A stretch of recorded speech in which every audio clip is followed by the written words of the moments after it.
Welcome to the channel, ladies and gentlemen. Today I'm going to show you how to create an invoice in MYOB.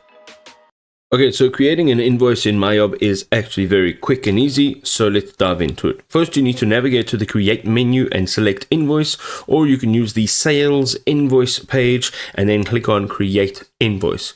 MYOB makes it simple to start from pretty much anywhere in the system. Then you need to go and select your customer, so choose the customer from your drop-down menu, or you can create a new customer right here. Their contact details and their payment preferences will fill in automatically. For existing quotes, you can click on Open Quotes and convert to streamline this process.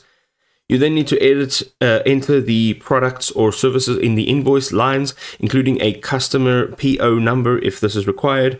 And just keep in mind that MYOB automatically generates invoice numbers, but you can also customize them for better tracking and better organization. You need to then set payment terms, including due dates and the number of days after your invoice. You can also use recurring invoice features for regular customers or pre-filled from quotes for standard orders to save you time. MYOB's smart templates and autofill features can also reduce invoice creation time by up to 70%. So go ahead and give that a go.